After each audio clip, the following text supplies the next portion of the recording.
Hey y'all, welcome to the Coyote Trapping School podcast. As always, I'm your host, Chris Pope. And in this episode, I thought we'd talk about a little bit about summertime beaver trapping. But before we get into that, just want to hit a couple highlights. So just this morning, let's see, today is Monday, July 22nd. Hit 10,000 subscribers on the YouTube channel. That's pretty awesome, pretty humbling for me. Just I didn't necessarily set out with any set expectations other than just to try to help people get started trapping, and I've done that. I've exceeded my own expectations where that's concerned, man. I've gotten a lot of emails and pictures and man, that's been awesome. I'm glad that the content that I'm putting out is useful, and it's been really enjoyable and neat to kind of be able to have that reach that I never really expected to have. You know, I mentioned the other day in the last podcast, I went to the NTA convention and had folks recognizing me along with the other big name trappers that were there. And I'm no pro trapper, I'm no expert trapper. I'm just a guy trying to get better as a trapper and trying to help other folks that are interested in trapping get started. And it's been a lot of fun. I've said it before, and I'll say it again, and try to. Hang on a second. This is an important call. Sorry about that. That was my Texas contact working on setting up my Texas trapping trip, which I'll fill y'all in more about that as I get more details and kind of talk through some of the planning and all, getting ready for that out-of-state trip. So I'm pretty excited about that. But anyway, back to I'm not sure exactly where I left off talking about the YouTube subscribers and that's been a lot of fun. One thing that I just want to make sure that folks realize, and I've said it before, and I get folks that'll tends to be younger guys talking about, I've just started this. I get people pretty regular that'll message or comment on one of my Instagram posts or a YouTube video or whatever, talking about, hey, can you give my channel a follow or like or subscribe or something like that. And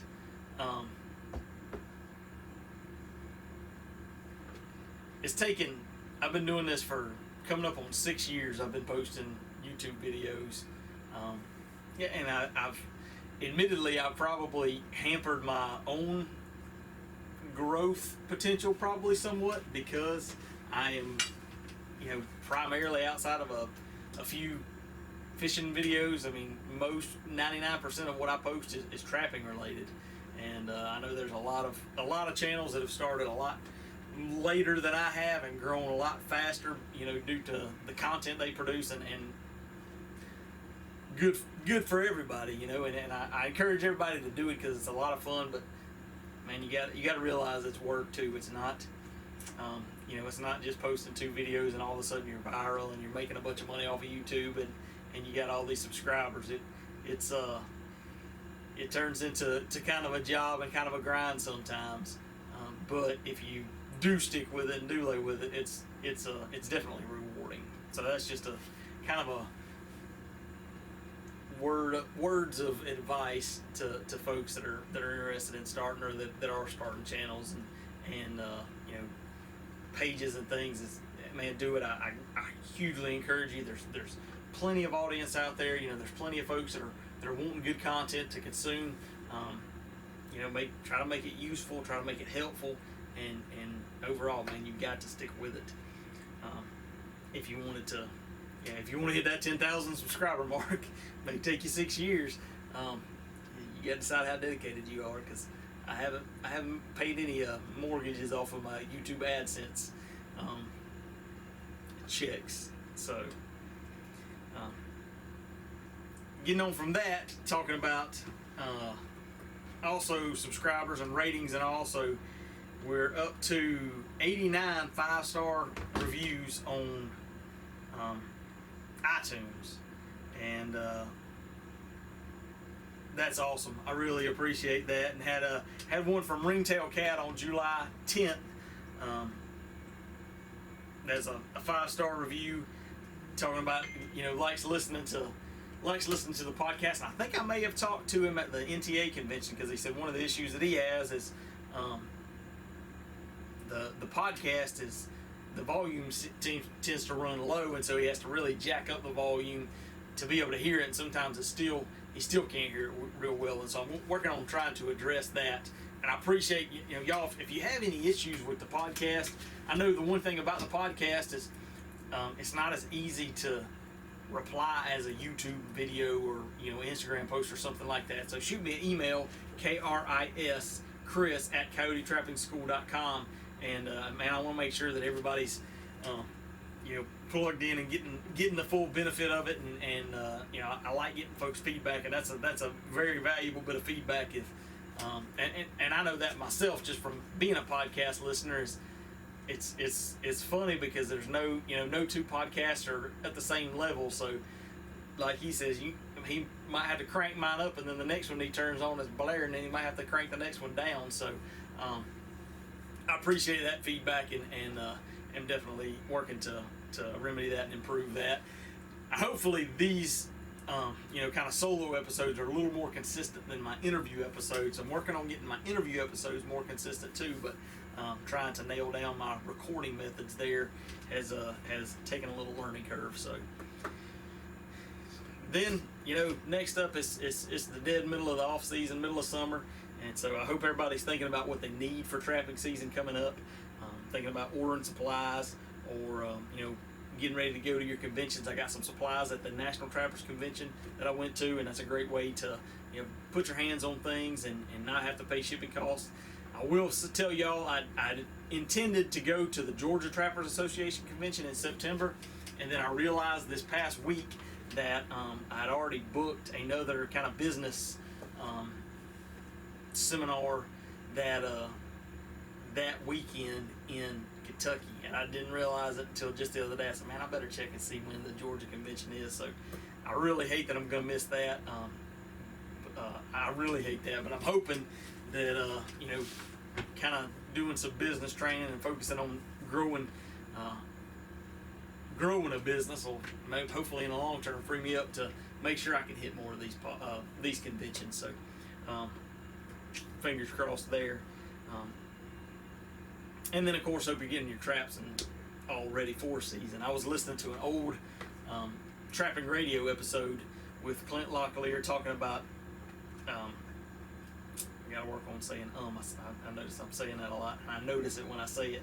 But talking about trap prep and the different methods of trap prep, and I've been reading Clint's Eastern Wolfer book, and I'm going to do a review on that. I am really pumped up about that book, and the Hoofbeats of a Wolfer book that I've read. I read O'Gorman's book, and really I'm thinking about drastically changing some things, incorporating some of those ideas and drastically changing some things on this year's trap line and seeing what happens, because I've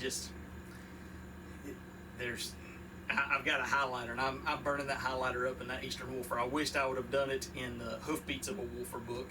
I'm going to have to go back and highlight some of it, but just some of the mindset and some of the approaches and the angles that just make sense, and just kind of hitting me, kicking me in the teeth from a trapper's perspective of preaching right to me about kind of having stagnant, consistent numbers, not really catching the numbers that you think you should or want to be at, and just knowing that I'm leaving coyotes on the ground every time when I'm out there and I see tracks but are not in my traps, and I'm missing opportunities, and I want to minimize that as much as possible. I hope that's what this podcast is about for y'all. I hope I can provide information that helps you grow and be a better trapper. And honestly, I would say over the last year, and I think maybe the trapline videos have kind of helped me focus on it more, but it's helped me focus on the improving as a trapper and trying to get better, knowing that I can do better, and trying to figure out how I can do that. And it's kind of the same thing with that business course. Is I've said this before, but listening to some of Clint Locklear's podcast and the Trapping Radio podcast, listening to other old-time trappers, some of the professional trappers, and they all talked about taking trapping instruction from other trappers, and just the jump that gives you, the benefit. I mean, that's like, most CEOs and high-level business people have business coaches and go to business seminars and stuff to learn and improve. And so why shouldn't we be applying that to our trapping just the same to improve as trappers? Because it's so easy, and I've been living it the last 10 years, getting in a rut of going to the conventions, but it's mostly the same thing. You're mostly talking to the same people, and you're not thinking differently about things.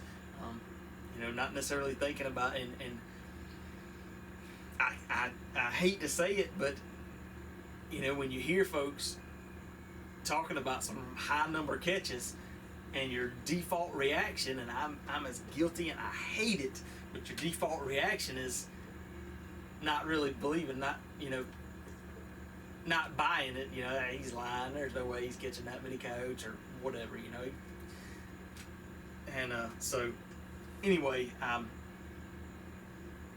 would encourage you, looking back now, I wished I would have sought instruction sooner, but I think that's something that's really has the opportunity to flip the switch and take you from I apologize for that. That's my hog trap. I'm trying to keep. I had some pigs coming in, and I had a group of 7 pigs coming in pretty consistently, and then one evening, I put it on vibrate. One evening, I had a group of 11 come in. 9 were in the trap, and 2 were outside of the trap. And I was like, man, I'm going to sew this up. So they're going to come in tomorrow night. I baited the back of the trap heavy, put a bunch of fresh sour corn, and deer, nothing but deer. Been cleaning me out, and the pigs hadn't been back. So I've not been sleeping well, because the deer have been visiting every half hour, waking me up all through the night. I'm sitting on pins and needles waiting for the hogs. So that's what that is. They were coming in right about 9 or 10 o'clock, and they hadn't been coming in anymore. But anyway, that was enough rambling. I'm excited to do a review on the Eastern Wolfer, Clint's Eastern Wolfer book, and I would encourage you. You can wait for my review, but I would encourage you, if you want to be a better coyote trapper, you live in the East, I would go ahead and get that thing ordered, because I think if you're open-minded, because a lot of it's totally different than the stuff that you hear at conventions. If you're open-minded, and if you really want to wait, give me this trapping season, then let me see how this trapping season goes, implementing some of the things that I plan to implement out of these books, and see if I can. I can't think of the right phrase, the right way to say it, but see if the proof's in the pudding, I guess. See if these things really do change my catches, or if everything pretty much stays the same. So now we will get to the topic at hand, summertime beaver trapping. So we talked earlier in the summer about, and it's kind of late on this, but about summertime coyote trapping. Well, summertime beaver trapping is a pretty common thing here in the South. I mean, that's what I spent when I first got into trapping. I spent one of my summers when I was in forestry school getting my wildlife degree. I spent the summer trapping beavers and catching gators, and I sure hope you're getting paid if you're summertime beaver trapping, because I'm not a fan of trapping in the summertime. I don't like to sweat on the trap line. I get enough sweating on the trap line in the winter down here in the South, but it's definitely, it's an opportunity, and somebody's willing to pay me, I'll go and trap beavers right now. And honestly, the gist of it, kind of like what we talked about summertime coyotes, I don't really do a lot different. Let me take that back. I don't do anything different overall. So trapping summertime beavers, you're still looking at their sign. You're still looking at dams and lodges and things like that. In my mind, one of the biggest things that you're combating is turtles, and trying to So I approach it more as how to avoid turtles and otters. Really, is my when I'm looking at summertime beaver trapping. You've also got, if you're in the south, if you're in the deep south, you got gators and you got moccasins, and those are a couple of things that you got to keep in mind too. There, that's why I hope you're getting paid if you're trapping summertime, especially if you're in the south. But like I said, it is definitely an opportunity. In the farther south, I mean, you got big timber company owned areas, and when folks get out and start seeing, and they want to get into some of the tougher to access areas, and they try to get in there. And lo and behold, there's Beaver got this culvert blocked and the roads flooded and all. So that's an opportunity. And then in the more urban areas too, and I'll hit on that in a minute more. But overall, I don't adjust my tactics a lot. One thing I do, I try to largely avoid. I don't set many conibears in the summer because of your turtle situation. So I don't target the runs as much and dive sets, things that are no-brainers and mainline staples of my trap line in the wintertime. Lodge entrances and things like that. I tend to shy away from those just because I don't want to be going out there and taking turtles out of my traps instead of beavers. And so I lean more towards snares and footholds. I like using footholds for beavers anyway, but definitely lean more towards those two. Still using caster mounds, and beavers are going to respond to them all year round. You can catch beavers on caster mound all year round. And then also looking at your slides and your dam crossovers, and those are your areas where you can set your footholds on drowners. You can set your footholds on drowners in any of those, caster mount, slides, and crossovers. And I have caught one particular comes to mind. I caught a giant soft shell turtle in a foothold on a crossover crossing a road. But so you're still going to catch oddball. You're always going to catch those oddball things. I mean, you'll hear people in the south talk about catching gators, small gators and conibears and things like that. So overall, that's the biggest thing to me, is trying to avoid, always try to avoid non-target catches. But if you're trapping in the wintertime, fur trapping, otter's not really a non-target catch in areas where it's legal to take. And I'd rather catch an otter than a beaver. That's why I set up some of the beaver areas the way that I do, is because I know that if otters come through there, I got just as good of a chance of snagging that otter.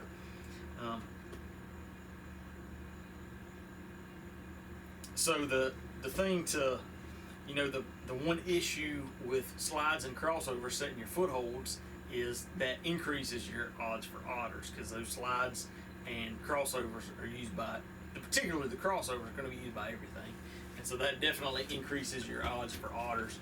So that's a situation where you could go with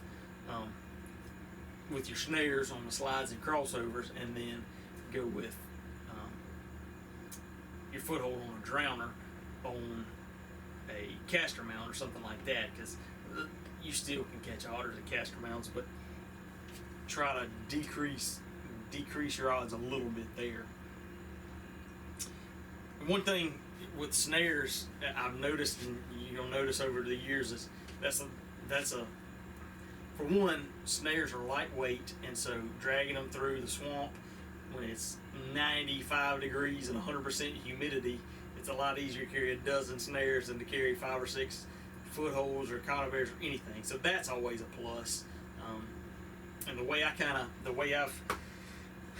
I should have brought it in. I need to do a little video on it, but it's I've adapted kind of my, not necessarily just my summertime beaver trapping, but my water trapping outfit around what some of the the USDA Wildlife Services trappers around this area, the way they kind of set up is they've got a belt, and they've got a cable loop that's got their snares, and then they may have another cable loop, or on the same cable loop they'll have a their extension cables as well, and then a tie reel and some pliers, some lining pliers.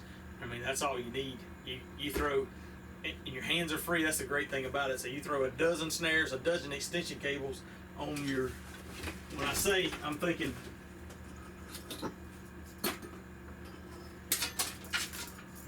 I'm talking about something like this. So 8 to 12 inch section of cable that's got a loop in both ends that you can put a quick link on and clip that on your belt, and then you can just feed your snares and extension cables looped up through that. So that's on your hip. You don't ever have to, your hands are free. You can have your tater rake in one hand and go off through the swamp, and it's easy to cover ground and easy to get to your snares. That's a really, have a pouch for your caster and things like that. That's a really efficient and effective way to run and set up, and you cover some ground. You can set a lot of snares, and I like doing that. Usually I'll wind up carrying a couple of maybe some conifer bears or something, at least in the winter time, carry those with me as well. What I was getting to is snares are one of your better ways to avoid catching otters. And so a lot of times you'll see, if you got a lot of otters in your area, you may have a snare that's knocked down or pulled off to the side, and the loop is pulled down to a Coke can size or smaller, and a lot of times that's otters just blowing through that snare as fast as they go, and it just sucks it right down. By the time it gets that small, it's down around their tail and they're off. Knock on wood, but I have never caught an otter in a beaver snare. I know some folks that have, and they've been very much alive. But I've never caught an otter in a beaver snare. I've always wound up with that situation where I guess my loop's so big that otter blows through and either knocks it over, slides it over, pulls it down, but it's still able to get out, and doesn't even know that he's gone through a snare. So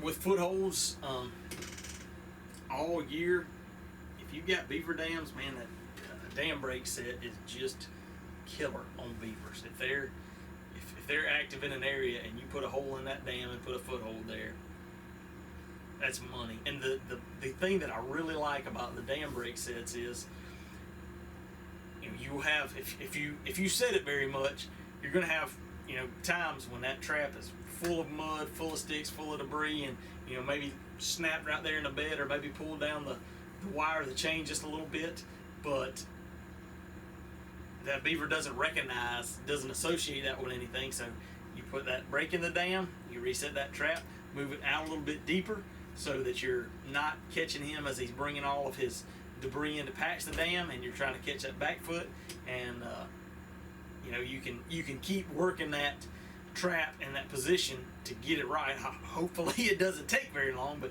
and you're not spooking the beaver in the process. So that's, to me, that for doing, especially for doing damage work or for trying to catch beavers quickly, if you got a dam and a potato rake or a potato fork, which is a kind of a pitchfork with a hooked end, if you're unfamiliar with that, I mean that's a staple piece of equipment on the beaver trap line, because that's the ideal way to tear out a dam, is get on the downstream side, hook that thing in, and give it a swift pull, and you start raking that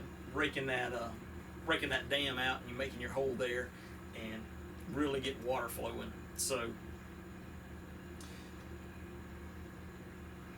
snares for avoiding otters and dam breaks, dam break is going to be killer. That's going to kill beavers no matter what time of the year, in my opinion. I do use food lure, and I'll use some polished up sticks on the bank. Again, that's stuff that I'll do in trapping season 2. The one thing that you may not see as much chewing. Sometimes during the spring and summer, beavers get to where depending on the roots and all that's around, they'll actually start digging roots. I've seen them do it on greenbrier especially, but instead of chewing so much on trees and things, they're digging. And so that can be one, if you know there's beavers but you're not seeing the sign that you think you should be seeing, be sure to keep an eye out for that. In the South, you could mistake that for armadillos or even hogs to some extent.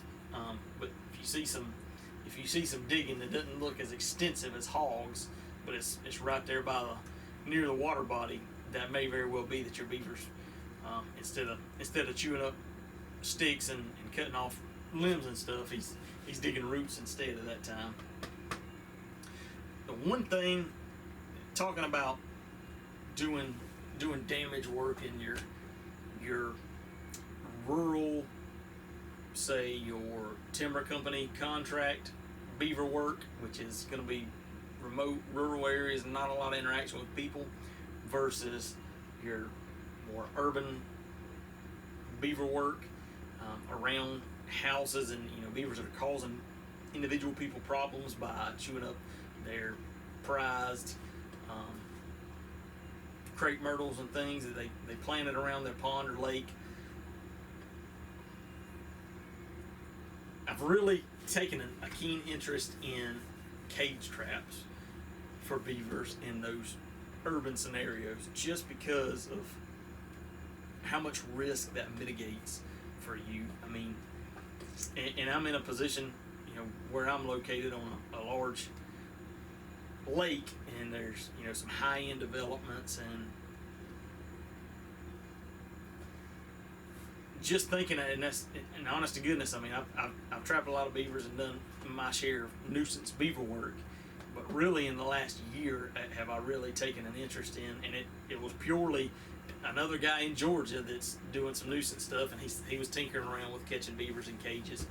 And I said, man, I got a big cage trap, and I got a place right up the road from my house that I can set it. I'm just going to kind of mess around with that and see. And it's, again, I'm doing the same things.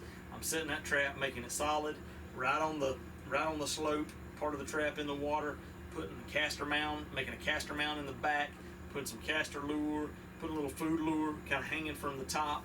Just everything I can to entice that beaver into that cage trap, and it's just a large,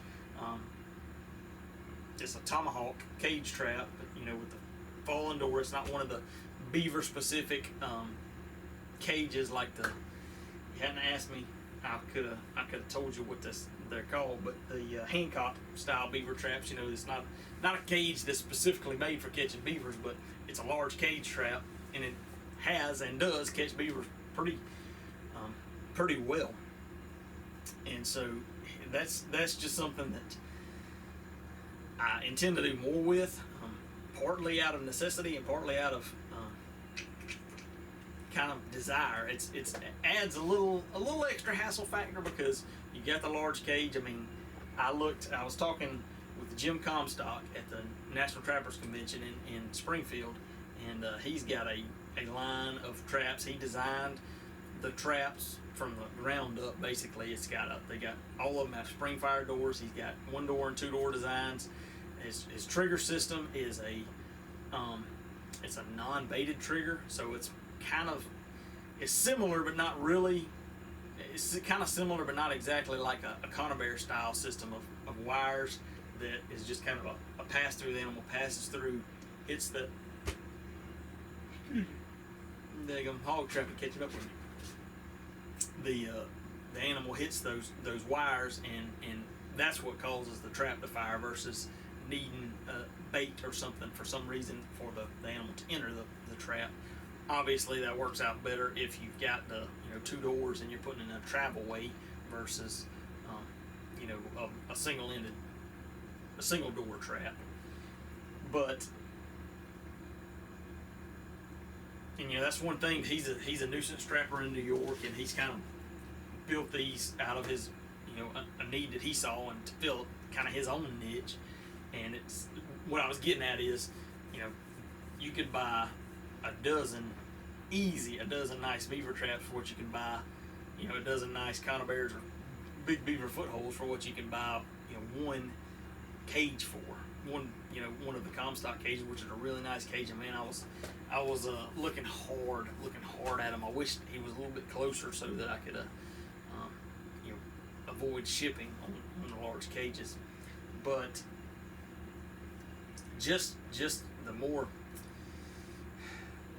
kind of probably a little bit of myself, the more I've matured, the more I've kind of been involved with my day-to-day job and seeing the kind of the liability aspect and the focus on mitigating risk and mitigating liability, and that's something that really jumps out at me. Is, and if you're trapping in a urban, suburban area where there's a lot of, there's a lot of people around, there's pets, there's kids, things like that.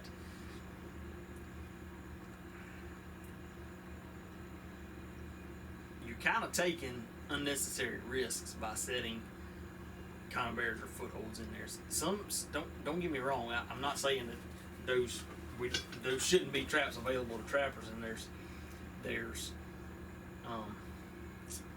a place for all those traps in a trapper's tool bag. But if you're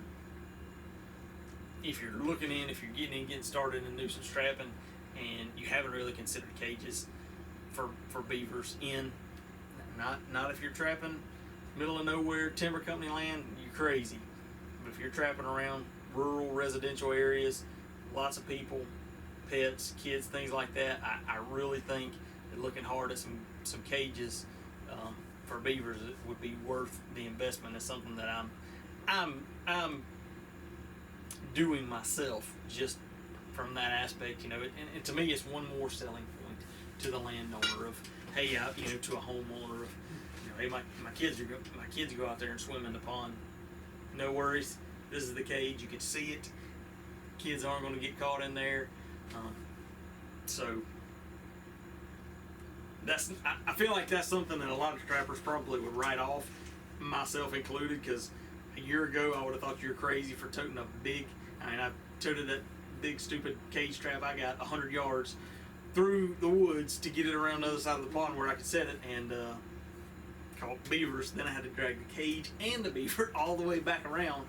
But just getting the practice in of knowing that trap works, and I can catch beavers in it and give me the confidence of that, and how I can apply that and relate that to areas that would have more risk from setting more lethal style traps. I think that's worthwhile to consider. One thing in talking about the Comstock traps again is talking with Jim. He's a nuisance trapper in New York, and that's what he said. That's all he's used for several years. He said he's taken over 1,000 beavers strictly in cage traps, and of course it's his cages that he's got, and his beaver cages are smaller than what you would expect, and they're probably not, maybe 3 feet long, and 1.5 feet, 2 feet wide, but they're probably not 18 inches deep. And so he's got handles on the side, and you can flip them over and carry them like a suitcase, and carry them pretty reasonably. They're not overly heavy. With the spring powered doors, they can be set on their side. They can be set upside down. And that's what he says he does a lot of. Is he'll take them out, tote them out there, set them, and then throw them off in a run. For one thing, that from my perspective, you ain't using runs. You can wind up having a turtle trap in the South versus a beaver trap if you're setting it in runs. But and that's what that was my main holdup, is I was just really thinking through using that trap, even with the lake that I've gotten, some of the jobs that I've had around there. You're dealing with a seawall and not really any runs or anything, and so I was struggling to see the applicability there, although I still think a baited set, caster mount in the back of it or something like that, would be maybe a better fit. Honestly, from even with that 2-door trap, the upside of that is you can open the back of the trap, set it with the one entrance to the water, and then you can easily put your caster mount in the back, and you easily got access to the back, and you're not. That's the one issue with that big cage trap that I got, is I'm throwing mud in there from the front trying to get a good caster mount in the back because it's so far back there. But overall, I guess talking about these beaver cages, it kind of hits on kind of a theme that's been resonating with me throughout this summer of the different readings and stuff that I've done. Is we've got to, as trappers, got to have an open mind. If you really want to be successful, if you really want to, take your trapping, increase your trapping ability and expertise and knowledge, having an open mind and, not just immediately writing an idea or a person or anything like that off because of something that sounds ridiculous. Because, like I said, I was right there with you in the cage trapping beavers. Why in the heck would I ever do that? That's the most ridiculous thing. Why would you drag that giant trap that you could have bought 12 traps for the cost of that one trap? You could have carried them all 12 traps through the swamp a lot easier than you can carry that one trap and set them all out and cover more ground than that one trap. But if that one trap allows you to catch and release a dog versus that dog got in a number 5 bridger and went down a grounding wire, and now you're sitting looking at a lawsuit because of an unhappy homeowner that probably, honestly, with homeowner associations, the dog probably should have been on a leash. There's all that kind of stuff too, but that doesn't really gain you anything when you're on the as trappers. We kind of got stuck with the short end of the stick to begin with, and so you're gonna. That don't gain you a lot. Just because maybe you were right. Being right may not always be the winning hand. Doing. I guess it's kind of the way trapping and the trapping industry is pitted on a daily basis. Is we may be right from the perspective of having science and biology and things like that on our side, but from the outsider's perspective, it's what's the saying? Perception is reality, and the perception that we're out there murdering to make a huge profit and trying to kill all the animals, when that is not anywhere near the reality. But if that's what is being perceived, then that's what people are going with. That's what people are believing. So, as usual, not sure where that tangent was going or how it got here, but I hope you can bear through my tangents and maybe get a little glean out of them every once in a while. But we'll wrap this show up for tonight. If you are summertime beaver trapping, best of luck to you. Hope you're getting paid well. I've done a little bit. Caught one about 3 weeks ago in a cage trap. I don't want to beat a dead horse, but that's something that I'm incorporating more in my line, and trying to do some videos on that as well, just to show. I think, man, just the opportunity around urban areas is only going to grow, and not necessarily saying that we need to soften our methods, but if we can use all the tools that are available to us to make the landowners and homeowners feel good and minimize our risk as well, we'll be time and money ahead, I think. So anyway, hope you're having a good summer. Trapping season is going to be here before we know it. I am going to be trapping in Texas hopefully before I know it. I'm excited about filling y'all in more on that, and some other exciting podcasts coming up. So y'all stay tuned, and we'll see you next time.